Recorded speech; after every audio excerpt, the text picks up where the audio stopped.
Science has come so far in our lifetimes, and even farther in just a few thousand years. It's really just a blip on the radar of human history. It really is amazing, but the applications of science impress me even more. Just think, without the discoveries we made at the end of the 21st century, humans would have been doomed. We are running out of energy sources and room for all the people on Earth. Yes, scientists really did end up saving us back then, especially those studying the waves. The day of that discovery was a turning point for mankind. Waves have been around in science for a long time, and every kid who plays with a string already understands the basics. At its heart, a wave is just a motion that transfers energy from one point to another in some repeating fashion. Repetitive motion is called periodic, and we use sinusoidal functions, sine and cosine, to represent it. So, if someone is shaking a string at one end, the energy that comes from the shake is transferred down the string. You can see it go up and down, which is called oscillation. All waves are described by one mathematical equation, but this formula has just two types of solutions, a wave traveling forward and a wave traveling backward. These two basic waves make up every other wave that exists. When they overlap, they add together into what is called a standing wave, which is like holding down both ends of the string. Stringed instruments come to my mind. Plucking a guitar string is the same as making a standing wave. Depending on the length of the string, a different pitch is heard. Placing your fingers at different points on the string creates a different pitch, because you are changing the length of the standing wave. Wind instruments like flutes and trombones work the same way, except instead of the string, standing waves are actually the stream of air you blow into the instrument. Waves can also be two-dimensional, like the surface of water when you drop a stone into it. The waves travel outwards from the center as it oscillates from the impact of the stone. Another example are seismic waves. These are caused by tectonic plates of the Earth's crust colliding, which create waves that travel through the interior of the Earth to the surface. At the surface, these create tsunamis and earthquakes. Since these waves transport acoustic energy, you can actually hear the rumbling of an earthquake.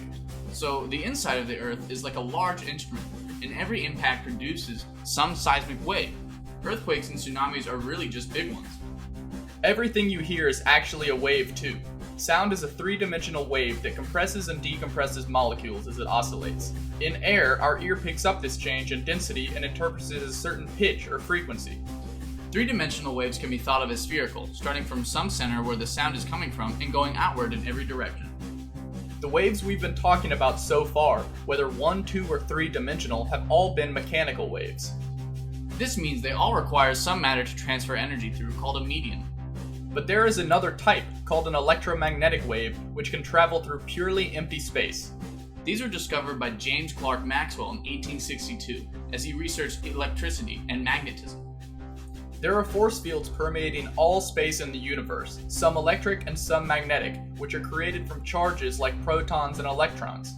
Maxwell learned electromagnetic waves are special combinations of these fields that oscillate back and forth to transport energy. When he calculated how fast this wave should travel, he found it moves very fast, at the speed of light. He then correctly realized that this electromagnetic wave was light. This theory of electromagnetism was so important that later Albert Einstein said, "The work of Maxwell changed the world forever." In 1905, Einstein made some very important discoveries of his own. One was called the photoelectric effect, which explained light not as a wave, but as a bunch of tiny particles called photons.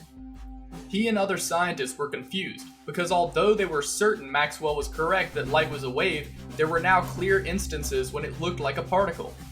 The idea that something could be a wave and a particle is not limited to light, but also applied to the parts of atoms, like protons and electrons. This was the beginning of quantum physics, which held that all the fundamental particles of nature, like photons and electrons, could also be described as waves. Thinking of matter itself as a wave created a revolution in science, enabling things like computers, nuclear reactors, and particle accelerators. The waves of quantum theory describe the ways that matter can exist, but it is not until the matter is observed by someone or something that it truly does exist.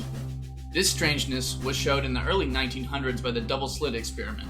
A single electron was shot through two tiny slits onto a sheet behind them. Instead of just going through either the left or the right slit, as a particle would, the electron spreads out in a pattern through both slits, just like a wave.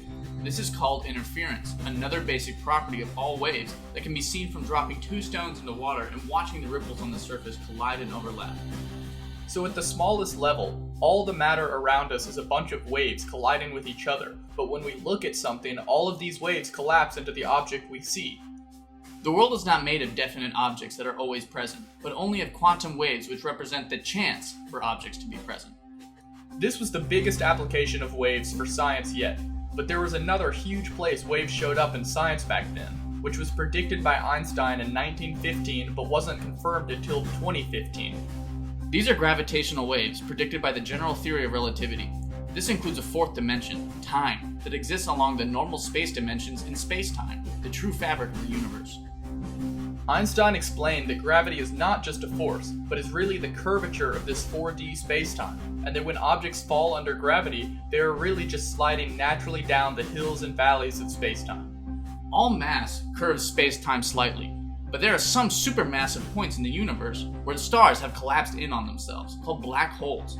Their gravity is so strong that not even light, the fastest thing in the universe, can escape them. Gravitational waves are simply the ripples through spacetime, and so are created from moving matter all the time, but are usually too small to measure. The first wave recorded was from two giant black holes circling each other, light years away. It's amazing that so much in science is described by a single concept, so that periodic motion, oscillation, and interference happen the exact same way in a string as they do in water, sound, light, matter, and even gravity. It truly is fascinating, and it seems like people living back then did know a lot about waves, and were on the brink of an even greater discovery that propelled the human race to new heights. If science and the thirst for knowledge remain strong, so that there are plenty of people willing to mentor the next generation, there is no limit to the great mysteries humanity will uncover.